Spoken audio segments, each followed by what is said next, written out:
Media बंधु मान स्वागत करुच्ची एवं धन्यवाद अर्पण करुच्ची।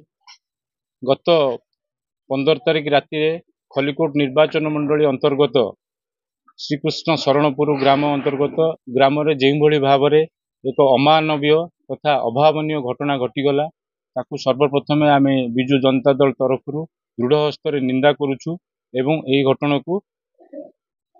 घटना एक अमानवीय घटना बोली आम विजु जनता दल तरफ आपन को कहूँ। कौन अच्छी उद्देश्य कहीं गोटे जगह देखो से अभियोग जहाँ करते किसी लोक हाथ रही बीजेडी कर्मी हाथ रही बीजेडी किसी पुरुखा नेता हाथ रही से अभियोग करते कौन ये खंडन करेंगे ना आपन जो घटना लुंगुरु ग्राम रे घटीगला खलिकोट निर्वाचन मंडली गत 50 वर्ष धरी जो भाव में राणीमा आमर स्वर्गत भी सुज्ञानी कुमार देव थिले इठी विधायिका भाव में थिले सही समय रे से कौन प्रकार राजनीतिक हिंसा तथा हिंसा को केबे भी प्रयास देना एवं तांको परे जो भाव में किछि व्यक्ति किछि न्यस्त स्वार्थपर गोष्ठी चक्रांत करी राणी मां दया तथा उत्तराधिकारी डॉक्टर साकेत रामाराव को जो भाव में यही घटना सहित जड़ित करने को चेष्टा करुछंती ताहा एक निंदनीय घटना। यही घटना सहित कौन प्रकार कौन राजनैतिक अभिसंधि नहीं कौन राजनैतिक तथा विजु जनता दल कौन संपृक्ति नहीं यह को आम दृढ़ हस्त निंदा करुचु। यह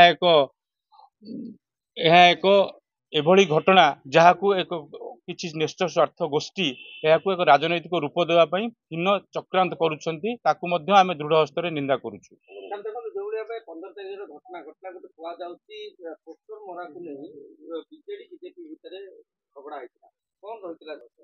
एटा संपूर्ण भाव में एक मिथ्या घटना।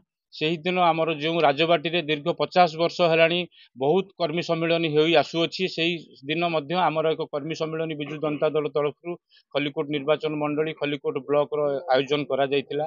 समस्त विजु जनता दल कर्मी माने सेठारे उपस्थित थिले एवं यही पोस्टर मरा घटना जो भाव में कहउचंती यह एक पोस्टर मरा घटना को एटा नुहे यह तांको भितर कौन घटना को जड़ित करने तथा आम दलर कौन व्यक्ति को जड़ित करने से एक हीन प्रयास कर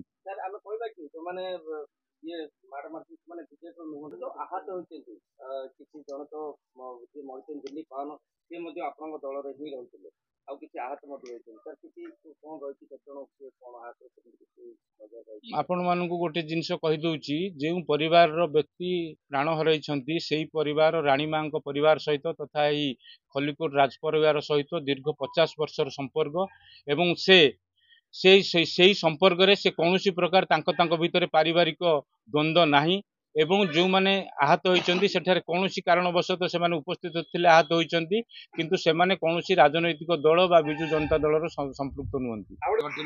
से दिन आम निर्वाचन सभा थिला से निर्वाचन सभा आज नुह दीर्घ आमर माननीय मुख्यमंत्री जो विजु जनता दल आमर विजु जनता दल सभापति माननीय मुख्यमंत्री सूर्यमणि बद्य जो आम विजु जनता दल पर प्रार्थी कर राणी मां बंगला प्राय 1 मास धरिकी मीटिंग करुचु। आज मीटिंग नाई खलिकोट निर्वाचन मंडली राणी मां 50 वर्ष एमएलए थे प्रत्येक मीटिंग विजु जनता दल राणी मां बंगला हुए पंचायत स्तर एवं विधानसभा स्तर जिते प्रकार निर्वाचन आसे कर्मी सम्मिलन एवं सब व्यवस्था पाई आम सब राणी मां बंगला मीटिंग करूँ।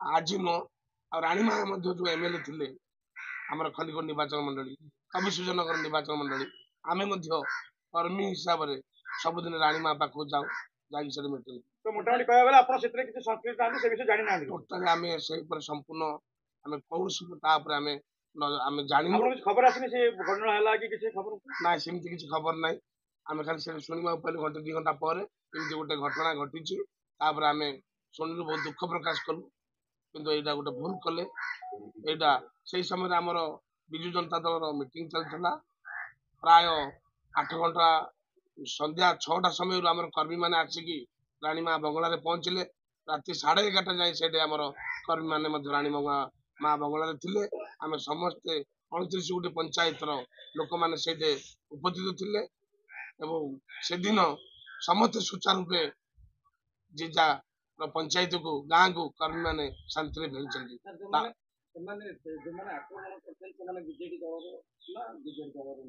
ସେମାନେ ଶୁଣନ୍ତୁ ସେମାନେ କୋଉମାନେ ଆକ୍ରମଣ କରିଛନ୍ତି ବର୍ତ୍ତମାନ ସୁଦ୍ଧା ଆମ ଆଇନ ହିସାବରେ ସେଟା ପୁଲିସଙ୍କ ନିର୍ଦ୍ଦେଶରେ ଚାଲିଛି। ତାକୁ ସଠିକ ଭାବରେ ଆମେ ମଧ୍ୟ ତାକୁ ପରିଚିତ ହେଇଛନ୍ତି। ଆମେ ତାପରେ ଜାଣି ଆମେ ପେପର ପତ୍ରିକା ଦେଖୁଛୁ, ଗଣମାଧ୍ୟମରେ ଆମେ ଜାଣିପାରୁଛୁ 9 ଜଣ ଆରେଷ୍ଟ ହେଇଛନ୍ତି। ସେମାନେ ବିଜୁ ଜନତା ଦଳରେ କେବେ ଥିଲେ କଣ ନାହିଁ ତାପରେ ଆମ ଉପରେ ସେଟା ଆମେ ଜାଣିବୁ। ବିଜେପି ବର୍ତ୍ତମାନ ଆରୋପ ପ୍ରତ୍ୟାରୋପ କରୁଛି ଯେ ବିଜେଡି ଏସବୁ କରେଇଛି ବୋଲି କହୁଛି। ଏଇଟା ସମ୍ପୂର୍ଣ୍ଣ ଭାବରେ ସତ କଥା। ତାଙ୍କେ ଉଦ୍ଦେଶ୍ୟମୂଳକ ଭାବରେ ବାରମ୍ବାର ଏଇ କଥା ଯୋଉ କହୁଛନ୍ତି ନିର୍ବାଚନ ଗଣତନ୍ତ୍ର ନିୟମ, ଗଣତନ୍ତ୍ର ହଉଛି ଆମ ଭାରତର ସମ୍ବିଧାନ। ସବୁ ଦଳର ନୀତି ଆଦର୍ଶ ଅଛି।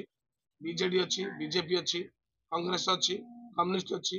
ଆମ ଭାରତ ବର୍ଷରେ ବହୁତ ଗଣତନ୍ତ୍ରର ସମସ୍ତ ସ୍ୱାଧୀନତା ପାଇଛନ୍ତି। କିନ୍ତୁ ସେମାନେ ଯୋଉ ଉଦ୍ଦେଶ୍ୟମୂଳକ ଭାବରେ ଏଇଟା ଗୋଟେ ମିଥ୍ୟା ପ୍ରଚାର ଆଣୁଛନ୍ତି, ଏଇଟା ବିଜେପି ସେମାନଙ୍କର କଣ ଲକ୍ଷ୍ୟ ଥାଏ ନା କୋଉଠି କଣ ଇସ୍ୟୁ ଅଛି ନା ସେଠିକି ଚାଲ, ସେଠିକି ଇସ୍ୟୁଟାକୁ ନିଜେ ସୃଷ୍ଟି କରୁଛନ୍ତି ବିଜେପି। ଏଇଟା ବିଜେପି ଉଦ୍ଦେଶ୍ୟମୂଳକ ଭାବରେ ତା ହାତକୁ ସେ ଭିଡ଼ିକି ନେଇକି ଏଇଟା ଗୋଟେ ଗଣମାଧ୍ୟମରେ ଦେଇକି ଏଇଟା ସାରା ଓଡ଼ିଶା ଏବଂ ଖଲିକୋଟ ନିର୍ବାଚନ ମଣ୍ଡଳୀକି ଅଶାନ୍ତ କରିକି ପ୍ରତି ମୁହୂର୍ତ୍ତରେ ବଦନାମ କରିବା ପାଇଁ ବିଜୁ ଜନତା ଦଳକୁ ବଦନାମ କରିବା ପାଇଁ ତାର ଏଇଟା ପ୍ରୟାସ ଜାରି ରଖିଛି। ଗୋଟେ କଥା କହିବା, ଆଉ 2 ଦିନ ଗଲେ ନିର୍ବାଚନ, 20 ତାରିଖ ନିର୍ବାଚନ ତାରିଖ ସମ୍ପୂର୍ଣ୍ଣ ଭାବେ ପାଖେଇ ଆସିଛି। ଆଜି ପ୍ରଚାର ଶେଷ ସମୟ। ଯେହେତୁ ଖଲିକୋଟରେ ରାଜନୈତିକ ହିଂସା ହେଇଥିଲା, ଗୋଟେ ଲୋକମାନେ ମଧ୍ୟ ଭୟଭୀତ ହେଇକରି ଅଛନ୍ତି, ତ କେମିତି ନିର୍ବାଚନ ସୁରୁଖୁରୁ ହବ, କେମିତି ତାକୁ ନେଇକରି କଣ ଆଲୋଚନା? ଲୋକମାନେ ନିଶ୍ଚିତ ଭାବରେ ଆ ପରେ ଯୋଉ ଘଟଣା 2-3 ଦିନ ଘଟିଲାଣି, ଆ ପରେ ଲୋକମାନେ ନିଶ୍ଚିତ ଭାବରେ ସୁଚାରୁ ରୂପେ ତଦନ୍ତ କରୁଛନ୍ତି। ଆଉ ଲୋକମାନଙ୍କ ଭିତରେ ମଧ୍ୟ ଆଲୋଚନା ଚାଲିଛି ଘଟଣାଟା କେମିତି ଘଟିଛି। ଲୋକମାନେ ଏବଂ ଖଲିକୋଟର ଜନସାଧାରଣ, ଖଲିକୋଟ ନିର୍ବାଚନ ମଣ୍ଡଳୀର ଜନସାଧାରଣ ଆଜି ନିଜେ ନିଜେ ସେ ବୁଝି ସାରିଲେଣି ଆଉ ପ୍ରକୃତିରେ ଘଟଣା ଘଟେଇଛି କିଏ, ତା ମାଧ୍ୟମରେ ହେଇଛି। ଏଇଟା ସମ୍ପୂର୍ଣ୍ଣ ଭାବରେ ଆପଣ ମାନେ ପ୍ରତି ପରିବାର ମାନେ ଜାଣି ସାରିଲେଣି। ଏଇଟା ମିଥ୍ୟାରେ ଆମ ସହିତ ଆମ ନାଁରେ କହୁଛନ୍ତି, ଏଇଟା ସମ୍ପୂର୍ଣ୍ଣ ମିଥ୍ୟା ଏବଂ ଜନସାଧାରଣ ମଧ୍ୟ ଆ ଉପରେ ମଧ୍ୟ ଆଲୋଚନା କରୁଛନ୍ତି ସବୁଟେ। ଏଇଟା କିଏ ଘଟେଇଛି କଣ କରିଛି, ଏଇଟା ଜନସାଧାରଣ ସମ୍ପୂର୍ଣ୍ଣ ଭାବରେ ସ୍ୱାଧୀନରେ ଅଛନ୍ତି ଆଉ ନିଶ୍ଚିତ ଭାବରେ ଭୋଟ ମତଦାନ କରିବେ। ନିର୍ବାଚନ ହବ ନିଶ୍ଚିତ ସୁରୁଖୁରୁରେ ସମସ୍ତେ ଶାନ୍ତିରେ ଭୋଟ ମତଦାନ କରିବେ ବୋଲି ମୁଁ ଆଶା। ଦେଖନ୍ତୁ, ଏଇଟା ସ୍ୱାଭିମାନର ମାଟି, ସନ୍ତୁଳ ମାଟି। ଏଇ ମାଟିରେ ବର୍ତ୍ତମାନ ଅଶାନ୍ତି ପରିସ୍ଥିତି ସୃଷ୍ଟି, ଲୋକମାନେ ଭୟଭୀତ ଅବସ୍ଥାରେ ଯଦି ଭୋଟ ମତଦାନ ଦେବାକୁ ଯିବେ, ଆପଣ ସେ ପ୍ରତିଶ୍ରୁତି ଦେବେ କି ଯେ ସେତେ ଭରସା ଦେବେ କି ଲୋକମାନେ ଭୟଭୀତ ନ ହେଇକିରି ଆସିକି ସେମାନଙ୍କର ମତ ସାବ୍ୟସ୍ତ କରନ୍ତୁ ଏବଂ ଯୋଉ ମହାପର୍ବ ରହିଛି ଆସନ୍ତା 20 ତାରିଖ ସେ ମହାପର୍ବରେ ନିଜକୁ ସାମିଲ କରନ୍ତୁ ଏବଂ ମତ ସାବ୍ୟସ୍ତ କରନ୍ତୁ। ଆମର ଆସନ୍ତା 20 ତାରିଖ ଦିନ ଆମର ଖଲିକୋଟ ନିର୍ବାଚନ ମଣ୍ଡଳୀ ଆସ୍କା ପାର୍ଲାମେଣ୍ଟ ସେଟ୍ ଭୋଟ ମତଦାନ ଅଛି। ନିଶ୍ଚିତ ଭାବରେ ସେଇଟା କୌଣସି ଭୋଟର ମାନଙ୍କର ଅସୁବିଧା ହବନି, ଶାନ୍ତି ଶୃଙ୍ଖଳାରେ ଭୋଟ ମତଦାନ କରିବେ। ଆଉ ଆମେ ମଧ୍ୟ ଲୋକଙ୍କ ପାଖରେ ପହଞ୍ଚୁଛୁ, ଲୋକଙ୍କୁ ବୁଝଉଛୁ। ଏଇଟା ଯୋଉ ଘଟଣା ଘଟିଛି ନିନ୍ଦନୀୟ ଘଟଣା, ଏଇଟା ମାନ୍ୟବର ମୁଖ୍ୟମନ୍ତ୍ରୀ ଦାୟିତ୍ୱ ନେଇଛନ୍ତି, ତଦନ୍ତ କରୁଛନ୍ତି, ନିଶ୍ଚିତ ଦୋଷୀ ଦଣ୍ଡ ପାଇବେ।